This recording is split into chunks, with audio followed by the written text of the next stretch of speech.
spent my whole life just burdened for something, hungering for something, thirsting after, chasing this thing that I couldn't put my finger on ultimately. I was abused by older people, some in the family, some outside of the family. So as I got older, I always talked back, I always got in fights. My whole world was surrounded by guns and drugs and gangs. I remember in front of all my friends, just telling them to watch this, and as a lady was driving down the street, I jumped in the middle of the street and pointed the gun right at her, just to see her panic and freak out. And it was just me seeking power.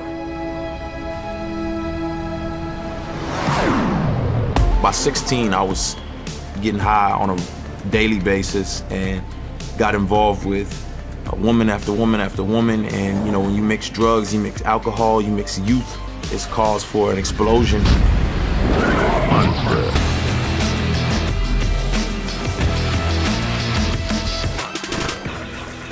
My mother was really concerned about me. I remember she just grabbed the Bible and said, I don't know what to do, but you just need to read this Bible. You know, I remember taking the pages of the Bible and just ripping them out and throwing them on the ground and saying, I don't care about your God, I don't care about this. This doesn't mean anything to me.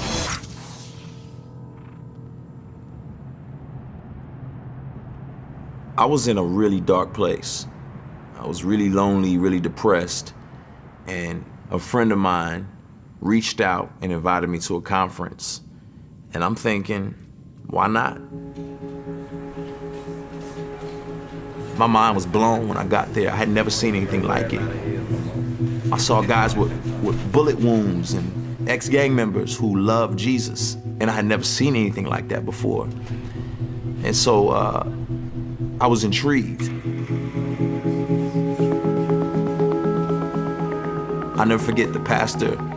You know, he started talking about Jesus, and in talking about him in an intense way that I had never thought about before. I had never just imagined Jesus as a real person going through real things. I just kind of thought of him as this fairy off distant person. But he brought it home to me, and he started talking about Jesus being beaten and being whipped for a crime he didn't commit, and the skin being ripped off his back, and him having to, in the midst of his pain, carry this cross up this mountain of a skull and being pinned to this cross. It was so vivid and visual to me. It was like I could see this happening to Jesus. And I remember him saying, like, how dare you tough guys call my Jesus a punk? You know, like, look at what he went through. And then the preacher said, do you not know you've been bought with a price? And it just came to a head. It was like, wow.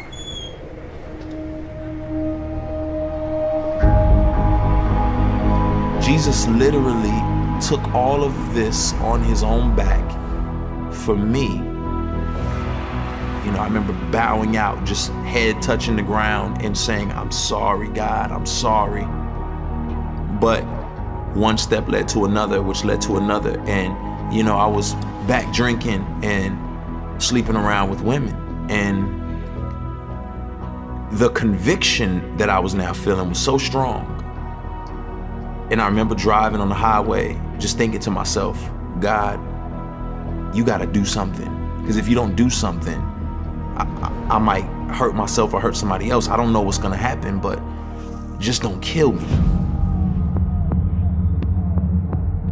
I get cut off by a truck, and my truck just starts tipping until it flips over and starts rolling fast. The glass is coming in, the windshield cracks. I'm not wearing a seatbelt at all, so I'm kind of floating around the car. And I looked myself over. There was just a piece of glass stuck in my arm. And I pulled it out, and that was it. I said, Lord, I need to get with you. I need you to change me. I need you to really make this real, and I need to stop running from you. I was genuinely trying to know him more and read my Bible and grow. And I really began to be a passionate Christ follower. But you set me free. I gave you no reason to give me new seasons, to give me new life, new breathing. But you hung there bleeding. You died for my lies and my cheating, my lust and my greed. What is a man that you mindful of? I realized you don't earn righteousness, that none of us is righteous, not even one, and that our works are like filthy rags to God.